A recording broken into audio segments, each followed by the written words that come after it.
Yo cuando entré, vi la cantidad de gente que había, vi la jaula en medio, se me llenaron los ojos de lágrimas, no lo podía creer.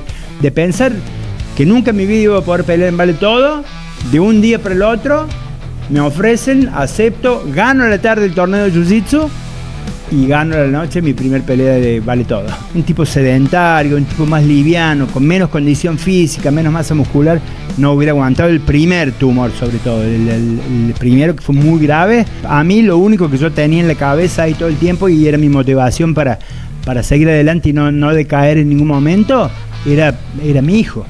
Vos sabés que no me acuerdo de haber estado preocupado de morirme, porque como que nunca pensé que me iba a morir, pero sí tenía la preocupación de saber cómo iba a quedar. Toro, bienvenido a En Busca de Algo Más. Muchas gracias, un placer. Nos vinimos hasta Córdoba esta vez para hacer la entrevista. Toro, ¿cuáles fueron tus primeros pasos en las artes marciales? Mis primeros pasos fueron cuando tenía aproximadamente 10 años, o sea que hace 45 años, ahora cumplo 55, en una época en la que no había la variedad de estilos que hay ahora. Empecé haciendo karate en un lugar que era la vuelta del cole donde iba yo, y bueno, me gustó, me gustaba. Yo jugaba el rugby antes de eso, de muy chiquito, y un día, bueno, quise probar karate y me gustó más. Hacía las dos cosas en un momento y bueno, me gustó más, dejé el rugby y me dediqué al karate. Hice muchos años karate. Repito, en una época en la que casi no había otra cosa, o por lo menos yo no sabía si había alguna otra cosa. Y después con los años fueron apareciendo el full contact, el kickboxing, esas cosas, y como que empecé a probar otras cosas también, porque como que el karate me gustaba, pero como que no me terminaba de cerrar tampoco cuando empecé a ser un poquito más grande. Uh-huh. ¿Y cómo llegaste? Contame un poco cómo llegaste del karate a las artes marciales mixtas, y antes de eso, a la gente que por ahí no lo conoce, al MMA, ¿qué sería el MMA, las artes marciales mixtas? ¿En qué consisten? Bueno, respondiendo a la primera parte de la pregunta, justamente yo empecé a hacer karate, después con los años fueron apareciendo otras actividades, otros deportes de combate, y probé medio que de todo, y en un momento yo me voy a vivir al Medio Oriente. Me voy a vivir a Israel unos años, y ahí en el ejército hice Krav Maga muchos años. Después volví, bueno, viajé un par de años, también estuve viaje por el mundo medio de vagabundo. Ajá. Y cuando me radiqué en Córdoba de nuevo, en el año 94, un amigo mío me trae de regalo el VHS, el videocassette del UFC 2. Ajá. Me dice, Toro, te traje algo que cuando lo veas te vuelves loco. Y tal cual fue así. Vi el UFC 2 y me volví loco. Dije, eso es lo que quiero hacer yo, eso es lo que me gusta. Pero no había nadie acá en Córdoba que lo enseñe, que lo practique. Y justamente, te contaba yo antes, fuera de cámara, que yo venía justamente del karate, del full contact, del kickboxing, y cuando vi el UFC me di cuenta, como se dio cuenta todo el mundo que empezó a ver UFC, lo importante que era pelear en el piso. Claro. Y acá en Córdoba no había nadie que haga ni lucha grecorromana, ni jiu-jitsu, ni nada de eso, ni MMA, obviamente, que en esa época se llamaba Vale Todo. Entonces empecé a ir con unos amigos que hacían judo, y mis primeras herramientas de piso me las dieron ellos. Un piso que nada que ver con el piso de lo que es el MMA, pero bueno, no tenía otra. Y después con el tiempo medio que lo fui desarrollando por mi cuenta, viendo videos y practicando muchas horas practicando. Bueno, fui sacando yo cosas. Fue autodidacta prácticamente. Muy autodidacta, muy autodidacta. Después empecé a ver muchos videos de Pride que me encantaba, que Pride, para los que no saben, era una organización que había antes, que medio que competía con UFC, y en un momento UFC compra Pride y lo deja de hacer. Es como que la Coca compre Pepsi y la deje de vender, algo así era en esa época. Así que bueno, ahí después ya como que apareció internet, yo empecé a viajar y como que el desarrollo fue mucho mayor, pero todos los primeros 10 años me atrevería a decir que fue completamente autodidacta. Claro. ¿Cuál es la otra pregunta? ¿Qué es el MMA? Exactamente. Bueno, el MMA son las siglas en inglés de artes marciales mixtas. Y justamente se llama así porque para ser luchador de MMA vos tenés que ser bueno, tenés que saber kickboxing, boxeo, jiu-jitsu, lucha greco-romana, Muay Thai, boxeo tailandés. Principalmente esas son las actividades en las que tenés que ser experto, por decirlo de alguna forma, pero todo eso adaptado al MMA. ¿Entendés? Vos podés ser campeón del mundo del kickboxing, si no sabes luchar en el piso, no sabes evitar los derribes, por ejemplo, no vas a ser bueno, porque vas a pelear contra alguien que va a decir, este es bueno en kickboxing, lo llevo al piso y listo, en el piso no vas a saber qué hacer. Entonces por eso se llama artes marciales mixtas, porque vos tenés que estar capacitado en varias disciplinas diferentes. Claro. Y eso fue evolucionando. En un principio las artes marciales mixtas eran, y cada uno iba con su estilo. O sea, sí, yo primero se llamaba vale todo. Claro. Porque justamente valía todo menos morder y meter los dedos en los ojos. Eran las dos únicas reglas que había. Y sí, justamente los orígenes del UFC, que medianamente podríamos decir que es desde que se dio inicio al MMA contemporáneo, y ya en esa época se llamaba vale todo, todavía muchos años después se le llamó artes marciales mixtas, pero justamente el inicio fue, había una familia de brasileros que se llamaban los Gracie, que muchos lo deben conocer, que ellos antes de que se haga el UFC desafiaban a todo el mundo a peleas sin reglas y ganaban siempre. Eran 8 hermanos, tenían varios primos también, casi todos eran chiquitos, eran tipo de 65, 70 kilos, no más de eso, y desafiaban a cualquiera, no importaba la diferencia de peso, si era un tipo de 120 kilos, y lo que hacían era los llevaban al piso, como nadie sabía luchar en el piso, los llevaban al piso, y en el piso los finalizaban, los sometían o les pegaban y ganaban. Bueno, en un momento uno de los hermanos Gracie, dijo, bueno, vamos a hacer esto oficialmente para todo el mundo, y fue el creador, junto con otra gente que se asoció, otros empresarios, otros deportistas, y crearon el UFC. Son brasileros, o sea, es un brasilero, y Rorion Gracie fue el que lo originó, pero lo hicieron por primera vez en Estados Unidos, en Detroit, en noviembre de 1993. Y dijeron, bueno, cada uno que practica un deporte de combate, un arte marcial, dice, lo que hago yo es lo mejor, soy invencible. El que hace judo dice, el judo es lo mejor. El que hace taekwondo dice, nadie me gana haciendo taekwondo, y así con todos los estilos. Y estos dijeron, bueno, listo, cada uno se cree que son los mejores, vamos a hacer un torneo eliminatorio de 8 personas, 8 representantes muy reconocidos, campeones del mundo de diferentes modalidades, diferentes estilos, y lo vamos a poner a pelear frente a frente en un torneo eliminatorio de 8 personas. Pelean 8, 4 peleas, pelean 2 después, y pelean la final los 2 que vienen ganando. Y ganó Royce Gracie, uno de los hermanos, que representaba el Brasil en Jiu-Jitsu. Y así fueron todos los primeros UFC. Claro, hoy en día saben todo Jiu-Jitsu en la UFC. Claro, después con el tiempo, Royce les ganó a todos, llevándolos al piso y finalizando. Después con el desarrollo, con el correr del tiempo, todos empezaron a aprender a pelear en el piso, y después se desarrolló mucho el evitar que te lleven al piso, como que fue evolucionando mucho el deporte, y hoy en día cualquier luchador de MMA la tiene clarísima, es experto en el piso, en derribes y en pelea de pie, en lo que es Muay Thai, boxeo, llámenle como quieran. Bien, y bueno, antes de esto me comentabas un poco tu camino, que estabas aprendiendo casi autodidacta Jiu-Jitsu. ¿Cómo fue de todo ese camino y cuándo fue tu primera pelea en MMA? ¿Te acordás? Sí, vaya si me acuerdo. Yo desde el año 94 que practico todo eso en forma completamente autodidacta. Tenía un amigo, íntimo amigo mío, Javier Capitán, que me dijo que es el que me trajo el VHS de... Él era entrenador, preparador físico, es preparador físico muy grosso, vive en España ahora, y viajó a Francia con un chico que hacía windsurf como preparador físico del viaje. Cuando volvió me trajo el video ese. Bien, ¿cómo fue el desarrollo?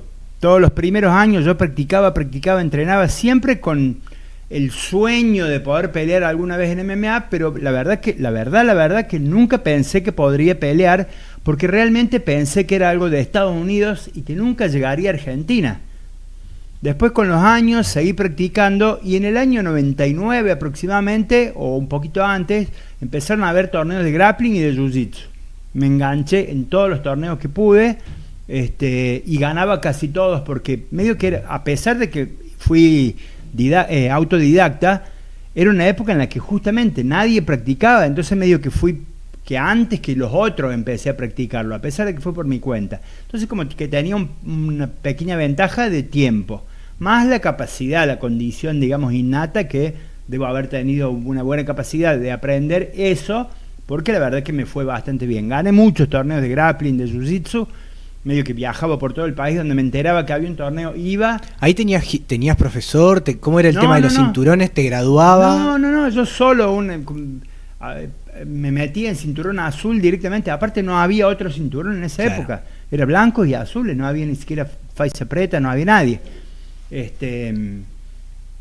Bueno, empecé a ir a torneos de jiu-jitsu y grappling, me fue bastante bien, pero asimismo mi entrenamiento siempre fue de vale todo, de MMA.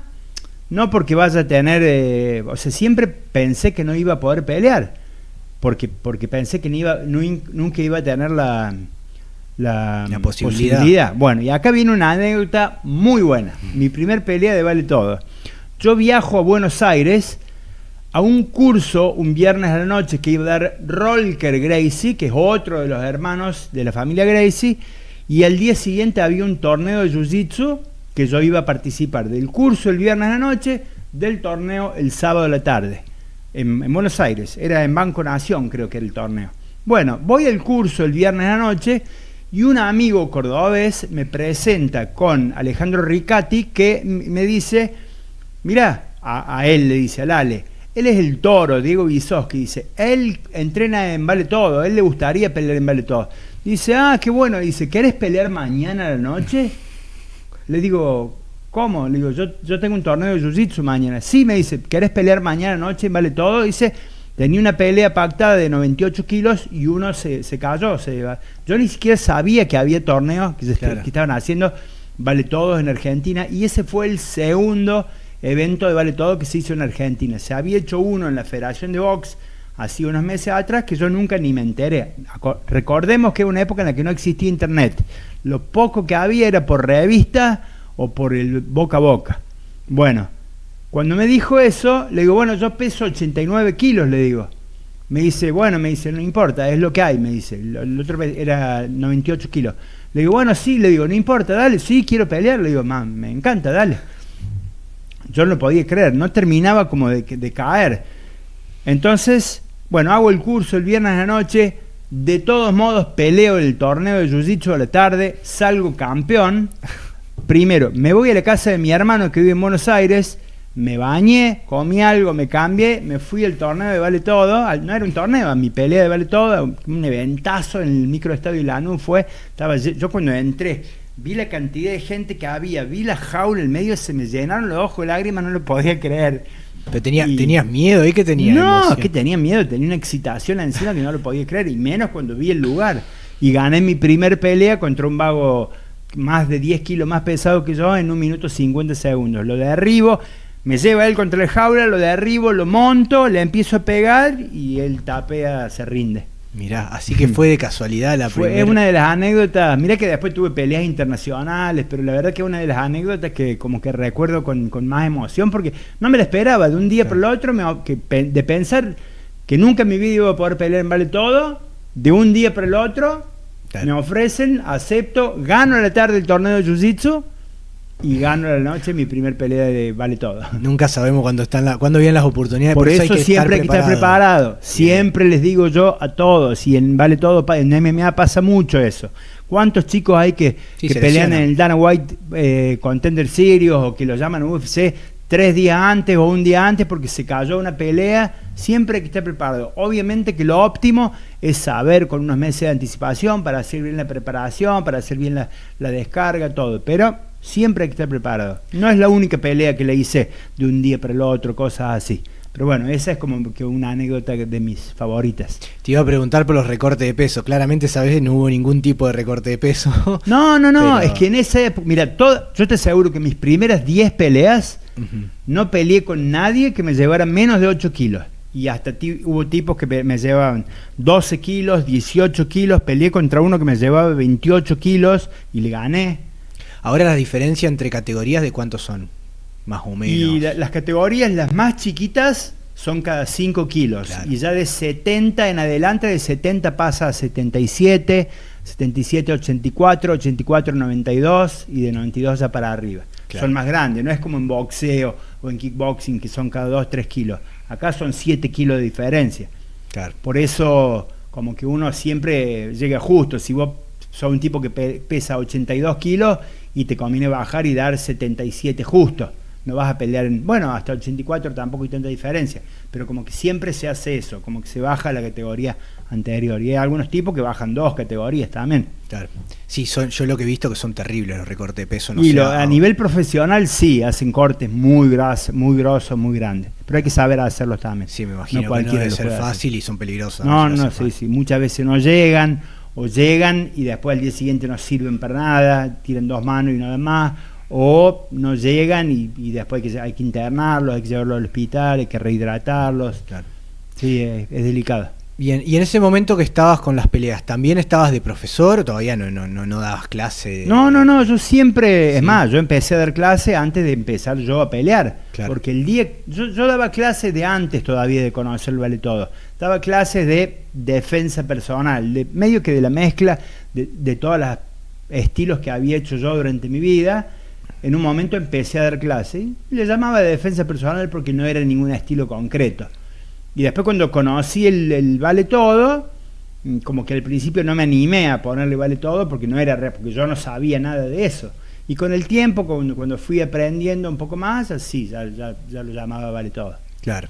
Bien, y tuve un montón de alumnos después que empezaron a competir, o sea, en su momento, en esos años, por los 2000, por ahí, la academia más grande que había en Argentina era el Top Fighting, que era el equipo mío. Uh-huh.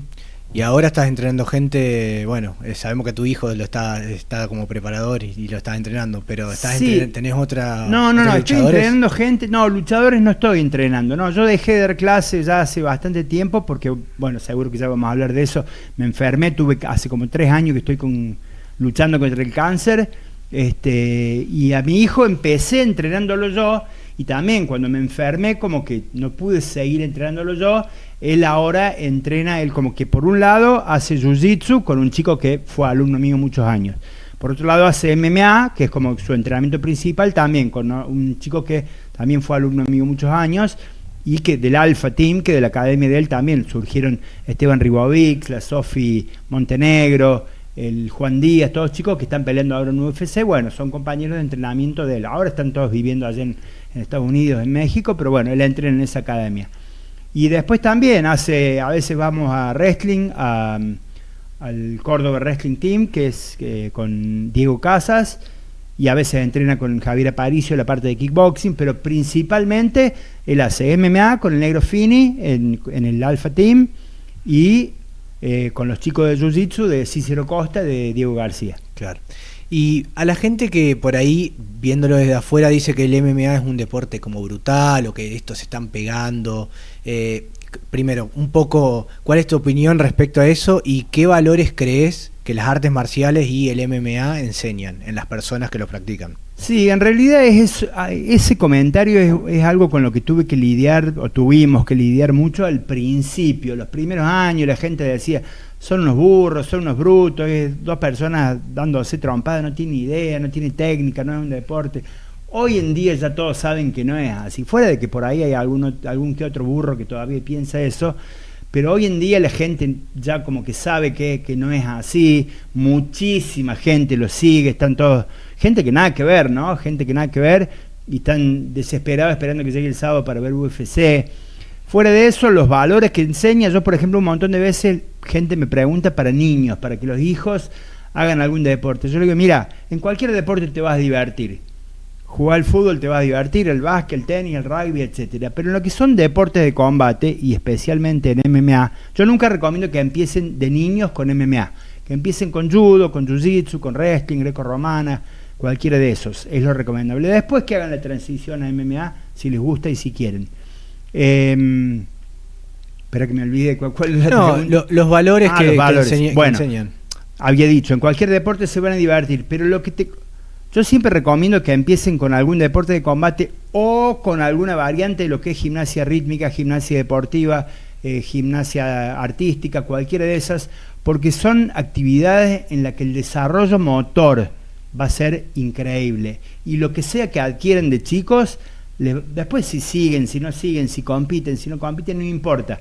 Ese desarrollo les va a quedar para siempre. La fuerza, la coordinación, la explosividad, la velocidad, la coordinación, la flexibilidad, todo eso les va a quedar para siempre. Cosa que no pasa lo mismo en otros deportes donde no van a dejar de divertirse, pero no va a ser, digamos, tan efectivo a nivel funcional como o en deportes de combate o en deportes de ese tipo, gimnasia y sus variantes.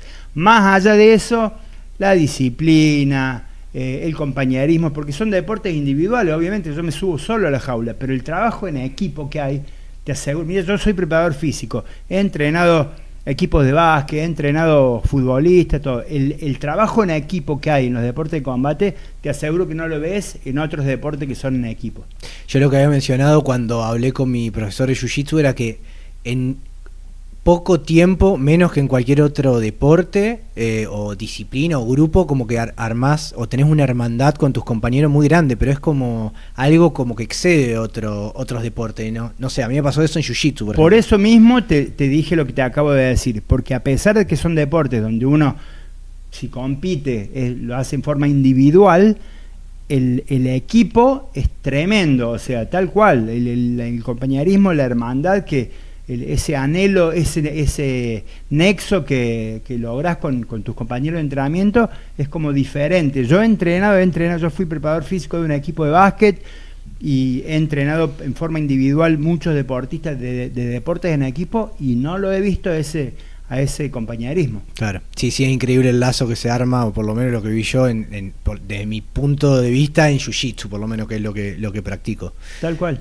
Te quería preguntar también algo que hablaste hace poco, pero que está bueno y me gustaría tratarlo, es lo que dijo Horacio Anselmi de que un espartano le gana a cualquier luchador de hoy en día de MMA. Sí, no hay forma, no hay forma. Porque la gente tiene, un montón de gente comentó ahí la percepción de que el espartano, lo que ven en las películas, y no es así, nada que ver. Imagínate que dice, sí, tienen 3.000 años de desarrollo. Y bueno, hoy en día entonces hay 5.500 años de desarrollo porque súmale esos 3.000, 2.500 años más.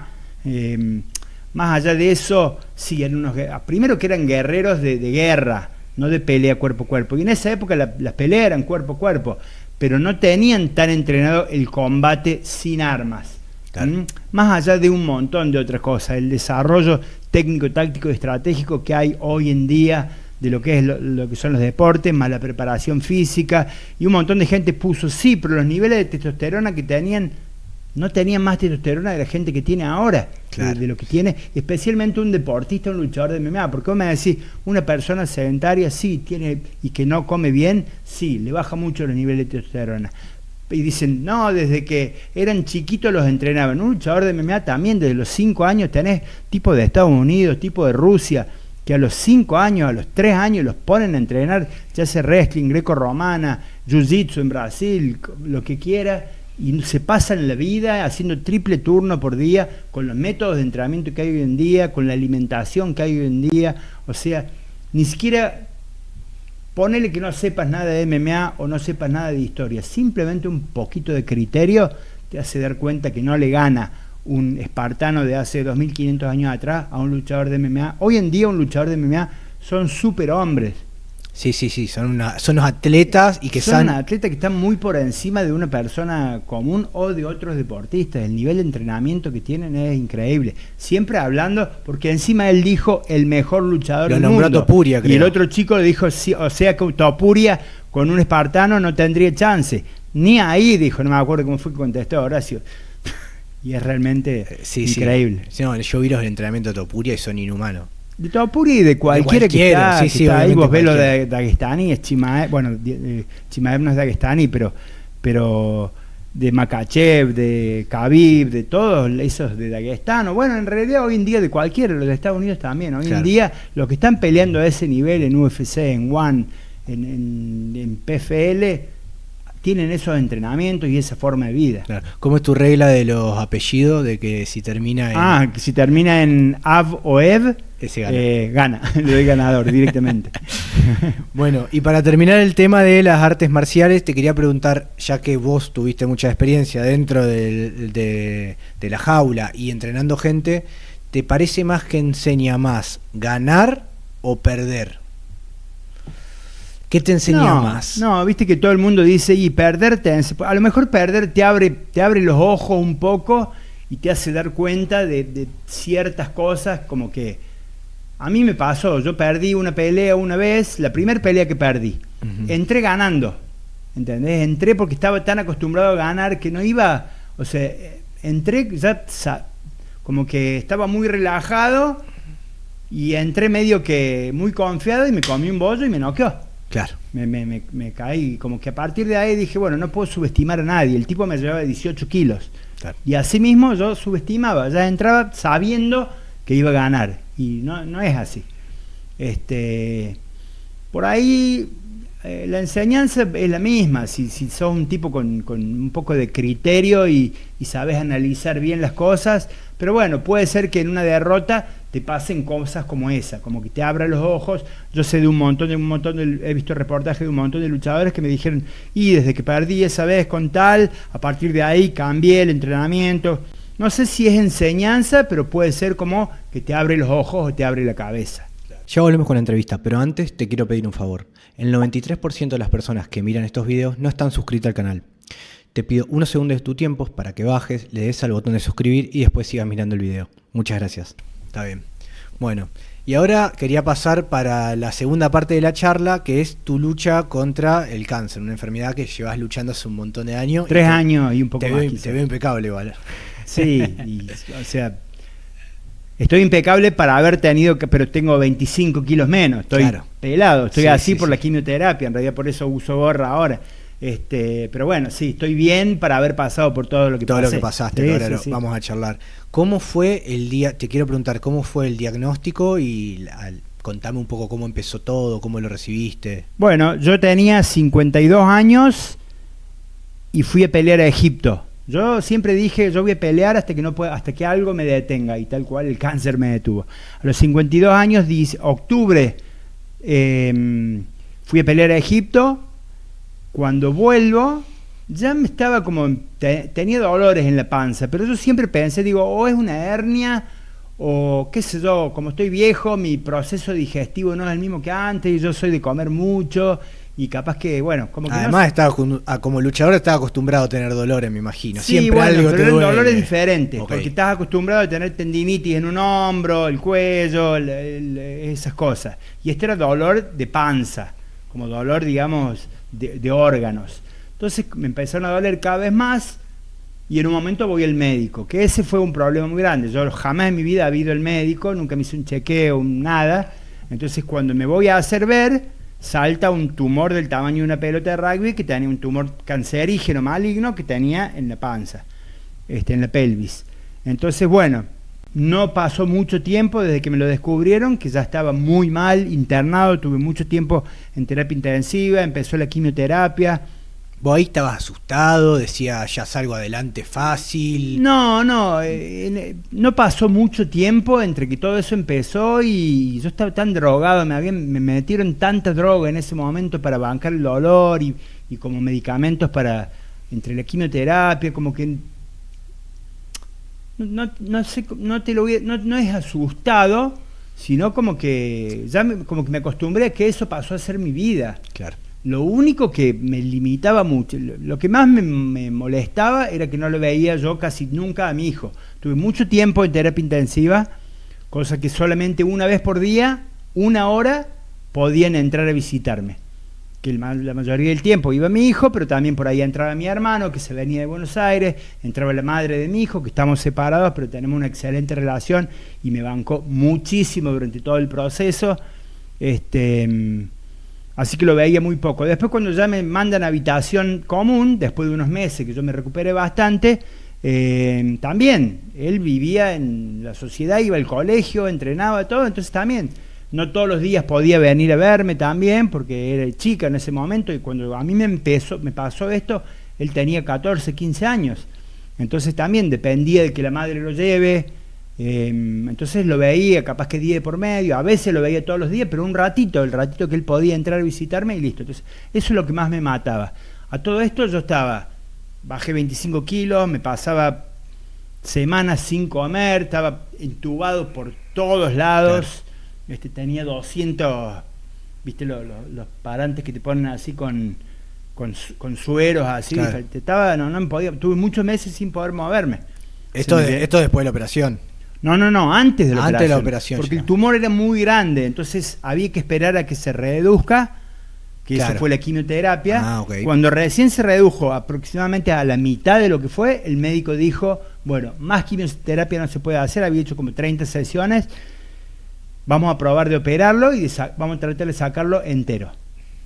Y bueno, la operación fue un éxito, más o menos fue después de 10 meses todo eso, desde que me lo descubrieron, 8 meses, 9 meses, 10 meses, no sé la verdad, porque yo estaba completamente claro. En otra. Y lo pudieron sacar bien, sin no quedó ninguna secuela, nada. Yo estaba chocho, y así mismo pasaron unos meses, me vuelve a salir otro tumor.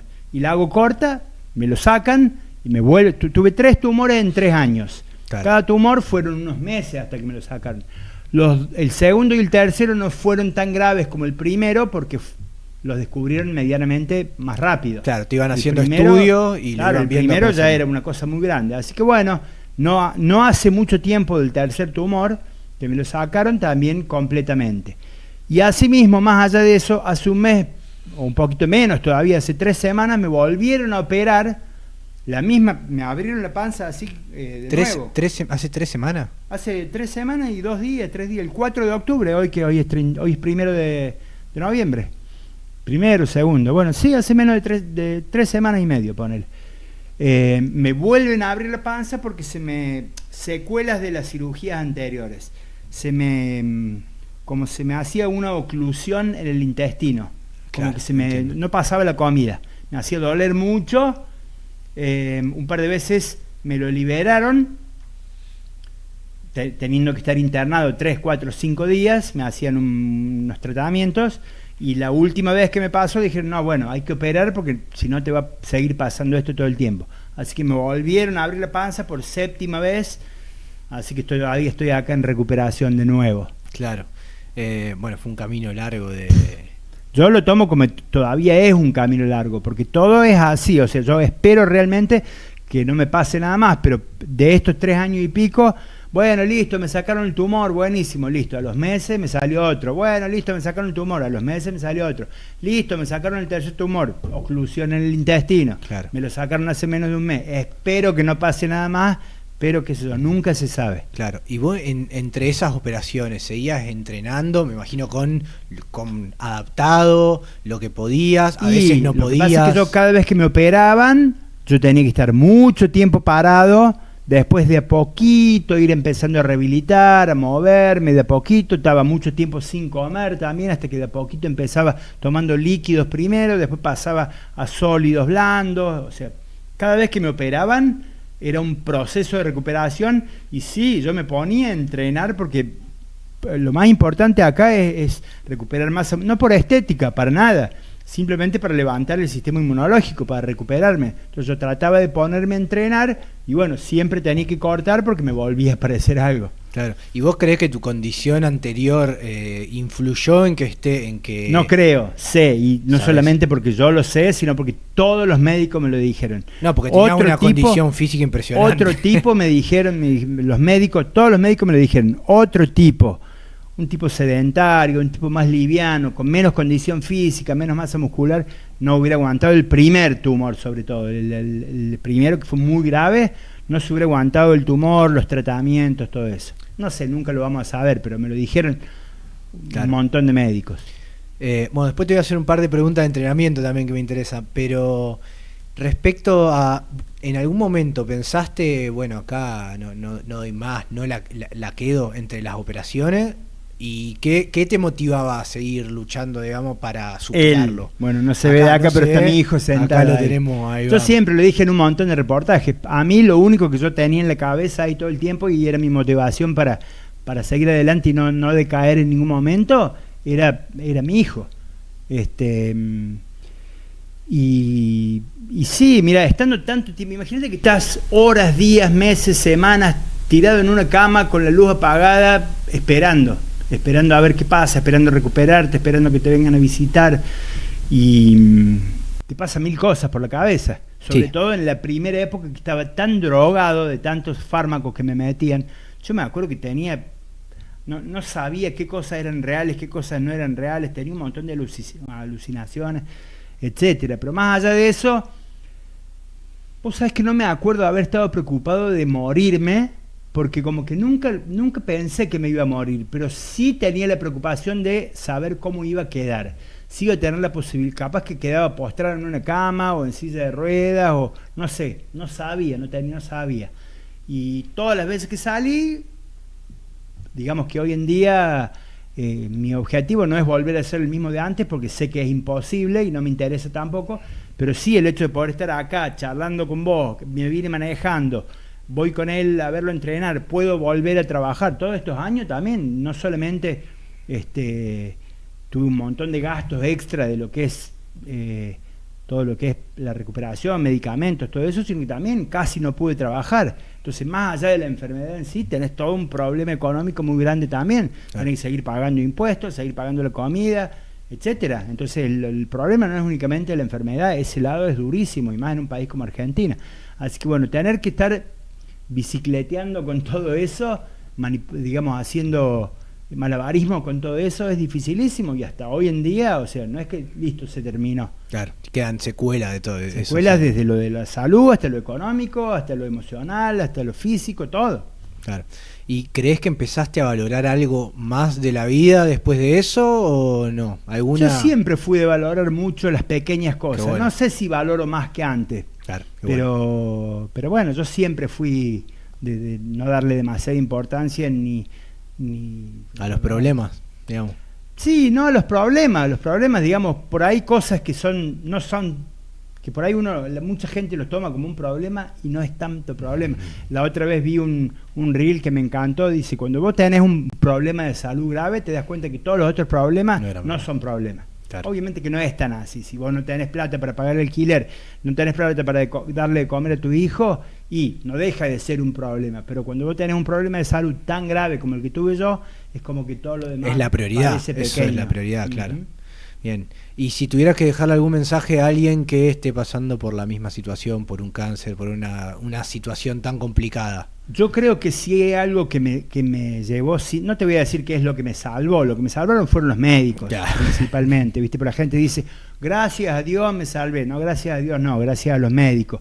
Gracias a que yo pensaba en mi hijo me salvé. No, eso fue desde mi parte lo que yo puedo haber hecho al respecto, pero lo que te salvaron fueron los médicos, el tratamiento del hospital privado es donde me atendí, y la verdad que no tengo ni un poquito así para quejarme. Obviamente que hay cosas, hay problemas, todo, pero en semejante tratamiento, con semejante infraestructura, obviamente que no es tan simple. ¿Cuál era la pregunta? Ya me olvidé yo también la pregunta. Bueno, te había dicho, ¿qué mensaje le darías? ¿Qué mensaje le darías a alguien? El mensaje es, primero que nada, antes de la enfermedad, o sea, la prevención. 1, hacerse estudios, cosa que yo no hice. 2, entrenar y comer bien, que es lo que me salvó a mí desde mi parte, desde lo mío. Y por ahí la gente se cree que hay que, dice el Toro, entonces hay que entrenar todos los días, de lunes a viernes, y hay que comer re bien, hacer dietas súper estrictas. No se equivoquen. Con que por lo menos me mueva un poco, haga un poco de gimnasia 2, 3 veces por semana y coma medianamente bien, y por ahí darse un gusto. Un día me tomo un helado, otro día, 3 días después me como una pizza, no hay problema. El problema es la gente todo el día come muy mal. Pero bueno, comer bien en general, carne, huevos, verduras, frutas, y de vez en cuando darse un gusto. Y con la actividad física, 2 o 3 veces por semana, hacer un poco de gimnasia. Eso es más que suficiente para tener una buena salud. Y una cosa que para mí fue gran parte de lo que me salvó fue que siempre tuve una muy buena actitud, hasta estando en el peor momento, lleno de tubos, 25 kilos menos, reventado, con dolores por todos lados, nunca venía a visitarme mi hijo y hacíamos chistes, nos reíamos, o venían amigos míos, nunca perdí la buena actitud y el buen humor, claro. hasta parece raro que lo diga así, pero realmente fue así. Claro, qué bueno. Yo creo que eso fue gran parte también de lo que, o sea, yo sé de otra gente que está deprimida y la entiendo también, obviamente, sí, es que que debe ser difícil, es más, sí. es más comprensible eso que tener una actitud como la que tuve yo, pero mi recomendación es esa. Qué bueno. No perder esa actitud, digamos, de meter el pecho. Claro. Bueno, ya que tocaste el entrenamiento, que en esto no tenía pensado preguntártelo, pero te voy a preguntar. Te voy a cobrar aparte. Me va a cobrar, bueno, después no me vas a sacar mucho. Si, supongamos, a ver, una persona normal, que no sea un deportista de élite, ¿qué recomendarías vos hacer como entrenamiento, por ejemplo? Lo que le guste. Pero aunque no sea musculación... No, lo que le guste. Okay. Lo importante es hacer Moverse. actividad física, mover el cuerpo. Hay mucha gente que me dice, me aburre hacer musculación. Bueno, haz otra cosa. No sé, jugó al fútbol 2 veces por semana, andá a jugar al básquet, andá probá CrossFit, probá deporte de combate, no importa. Lo importante es que sea lo que te gusta, así porque también mucha gente empieza a hacer porque el médico le dijo, uy, tenés la tensión alta, tenés diabetes, tenés colesterol, tenés que hacer gimnasia. Y van y se meten en el gimnasio y duran 2 días porque no les gusta y lo terminan dejando. Entonces lo importante es que sea algo que te motive a hacerlo, que vos digas, bueno, qué bueno, listo, llegó el día en el que tengo que juntarme con tal a jugar al fútbol 5 o al pádel, o con los chicos, claro. Por más que sea un desastre, no importa, lo importante es moverse y hacer actividad física.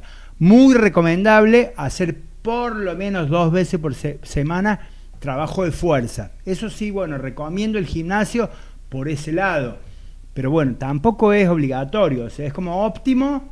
Pero, bueno, el que no le gusta y lo importante es hacer algo, es moverse, no estar todo el día, ir al trabajo, sentado en una oficina, volver a casa, sentarse a ver series, a la noche comer, irse a dormir y así día tras día, que encima desayunamos 2 medialunas con un café, a mañana tengo hambre, me como un sándwich de miga, al mediodía un poquito de carne, por ahí come, porque el argentino come carne, pero lo come con arroz o con papa, y el mismo proceso a la tarde, entonces te llenas de carbohidratos.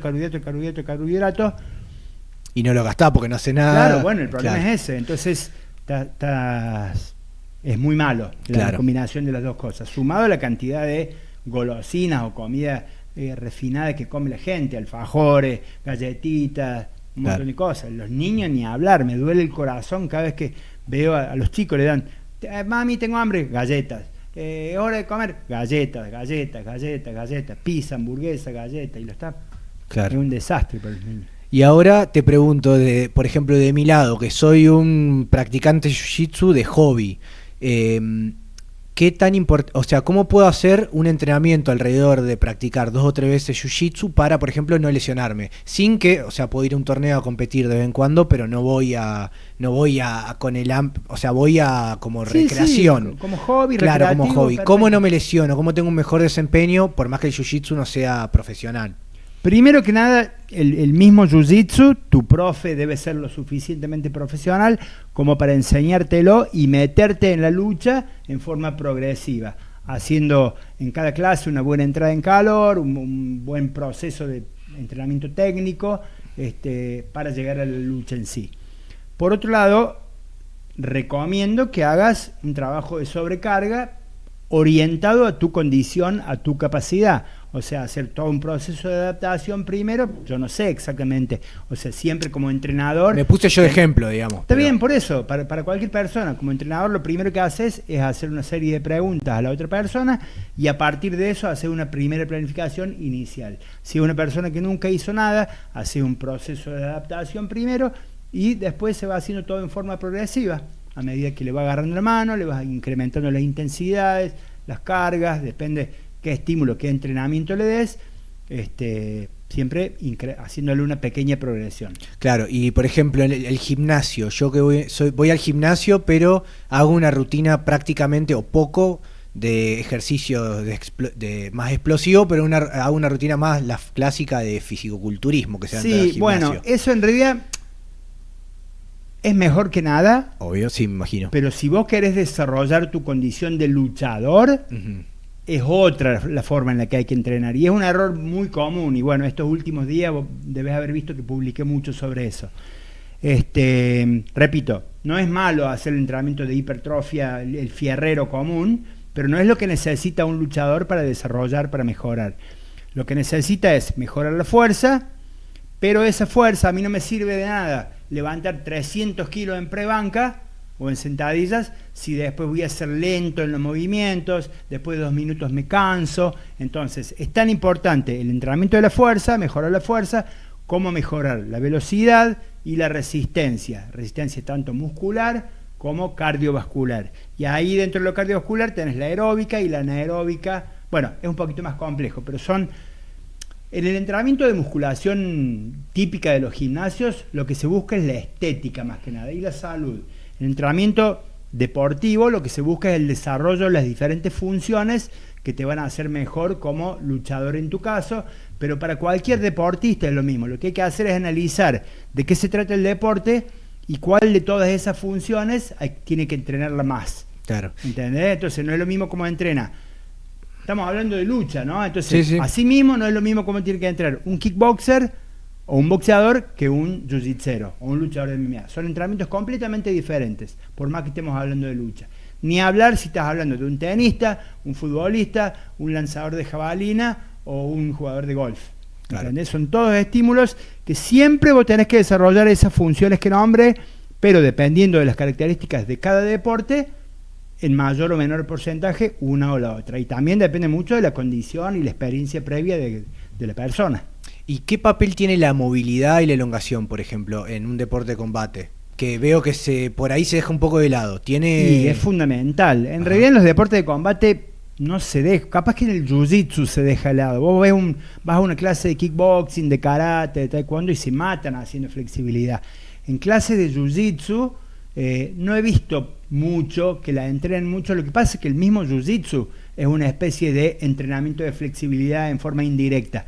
Bueno, vos mismo que lo practicás lo sabés, estás en un montón de posiciones que estás hecho un ovillo muchas veces. Entonces no deja de ser un estímulo de flexibilidad. Asimismo, yo haría específicamente un trabajo de flexibilidad como luchador de jiu-jitsu. Por un lado, para mejorar, digamos, las posiciones, tener más tolerancia a las palancas, sobre todo, etcétera. Pero por otro lado, para cualquier deporte o por más que no sea deporte, es un elemento muy bueno como prevención de lesiones. Tenés mucho más posibilidad de no lesionarte siendo un tipo flexible que siendo un tipo duro, rígido. Claro, lo que veo yo en Jiu-Jitsu que siempre estás como muy es como muy rotado para adentro. Lo que pasa es que por ahí la gente toma como flexibilidad como parámetro el abrir las piernas.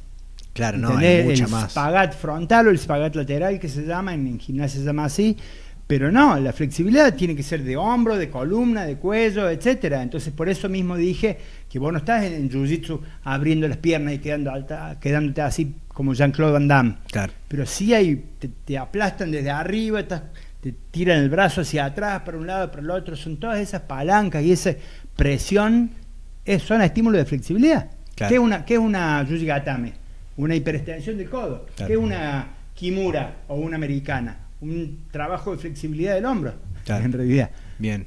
Y bueno, hablando, última cosa de entrenamiento, te quería preguntar por la parte de las fuerzas especiales. Vos estuviste un tiempo entrenando, ¿no?, en defensa personal a ciertas fuerzas especiales, ¿no? Yo fui el entrenador del Éter el Éter es el SWAT de Estados Unidos, es de acá de Córdoba. Claro. Les di a ellos, hasta hace muy poco, bueno, una de las veces que me enfermé, ahí dejé de darle, hasta hace 3 meses atrás. Pero sí, ya hace muchos años que les doy a ellos toda la parte de lucha. ¿Y qué, nada que ver con da? lo que... ¿Cómo? ¿Qué se le da? Mira, a ellos les doy muy pocas técnicas, muy básicas, muy simples, y se las hago repetir 1.000.000 de veces. No les doy ni MMA, ni jiu-jitsu. Que no la piensen, digamos. Nada de eso. No, son técnicas que son muy efectivas en el cuerpo a cuerpo, digamos. Obviamente que supuestamente luchan o reducen a alguien que no sabe pelear. No es una pelea deportiva donde te enfrentas a alguien que es de tu nivel, supuestamente, como es todo de pelea deportiva. Supuestamente, digamos, tienen que reducir o inmovilizar a alguien que no sabe pelear. Puede ser más chiquito, más grandote, pueden ser 2, pueden ser 3, ahí nunca se sabe. Pero así mismo yo lo que les enseño son capaz que no más de 10 técnicas, sobre todo de pie, para entrar, porque no pueden pegar por un lado. También les doy algunas cosas de piso, pero muy básicas también, cómo montar, cómo inmovilizar para ponerles, para esposarlo. O sea, no les doy todas las técnicas de jiu-jitsu o de MMA, esas cosas, porque no tiene sentido, no les rinde. Claro. Aparte tampoco los entreno una vez por semana, entonces tampoco tiene mucho sentido. ¿Y alguna vez tuviste que usar alguna de estas técnicas en la calle? ¿Te tocó por alguna persona que se haya ido, alguien que estaba, por ejemplo, se me ocurre un borracho, cosas así que son normales? Yo trabajé muchos años de seguridad hace muchos años y tuve que usar esas cosas, pero la verdad es que nunca pegué.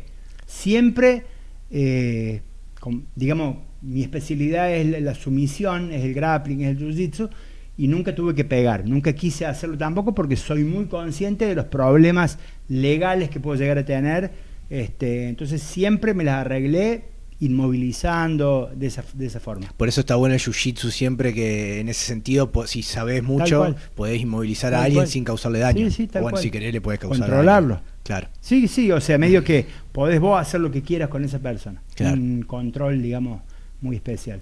Bien. Bueno, y para ir cerrando, te quería preguntar una pregunta más íntima, si se quiere, o más personal. ¿Tuviste peleas con otras personas ahí en la jaula y tuviste una pelea muy grande con la enfermedad?